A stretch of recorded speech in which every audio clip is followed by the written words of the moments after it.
I was sitting in my mother's minivan playing Tetris on my Game Boy while she was pumping gas. She left the keys in the ignition so I could listen to the radio. Next thing I know, a man jumped into the car and sped off with me inside. I started to cry loudly, and I guess this really bothered the guy because he kept trying to reach backward toward me, screaming at me to shut up. After 5 or so minutes, we entered a residential area, and he told me to get out of the car. I immediately took this opportunity and jumped out. I wandered around the neighborhood for a few minutes, still crying and feeling a bit hopeless. A small red, beat-up car eventually approached me with its windows rolled down. There was a Mexican family inside, and the dad asked me what was wrong. I explained the situation the best I could, including a general description of the gas station, mobile gas station, next to library.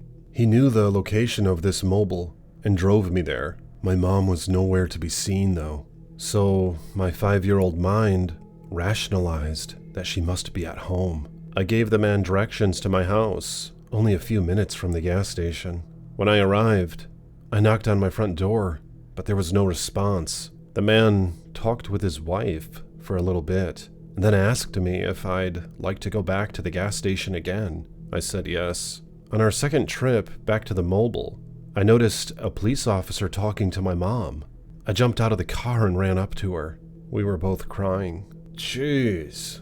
Oh, so right now I'm going over some of these kidnap stories or potential kidnap stories and things like that.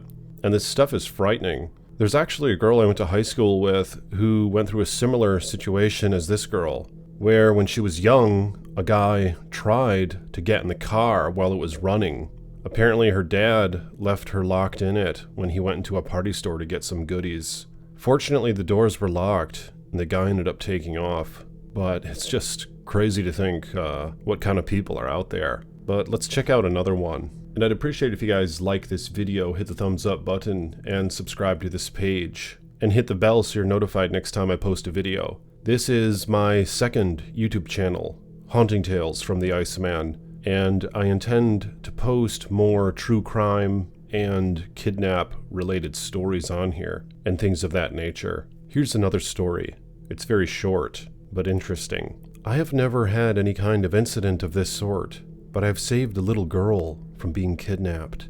I was in Greece on summer vacation with my girlfriend, and I was taking a cigarette on the balcony. Across the street, I saw a girl, about 7 years old, looking lost. A Greek guy came by on his scooter and started talking to her. She was Scandinavian. I'm from Denmark, but I could hear that she was talking pretty good English. I heard him say that he would take her anywhere she wanted. So I threw away my cigarette and ran down to them. As I arrived, the girl was crying, and he was sort of forcing her up on his scooter. So I yelled to him to put her back on the ground. He started arguing with me, and then we stood there for a long time. The girl was still crying and she took my hand. I pushed him away and asked her where she was from. She was also from Denmark, so we could speak Danish without him knowing what was being talked about. She said that she was lost from her parents, and she had an idea on where their hotel was, so I escorted her there. Her family embraced me a lot, and I never saw the guy again.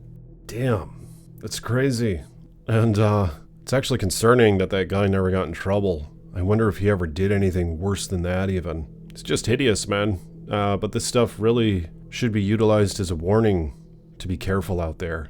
And if you have kids, keep them close. But nonetheless, there are more stories like this that I'd love to cover and even make some longer videos on them. So let me know in the comments if you guys like this sort of theme for this channel. The thing is, I do have an animal attack channel. It's called Chilling Tales from the Iceman, and I'm thinking about putting the rest of my animal attacks in the future on that channel instead of just bear stories. So I could use this channel for human-related stuff, but all this is still uncertain. There's still a possibility I'll keep the Chilling Tales as a bear-only channel, and this one for other animal attacks, but I'm just not sure yet, so I'd love to hear what you guys have to say about that in the comments below. What sort of direction you'd like to see this channel go in. So again, if you will, like this video and subscribe to this page for more Haunting Tales from the Iceman.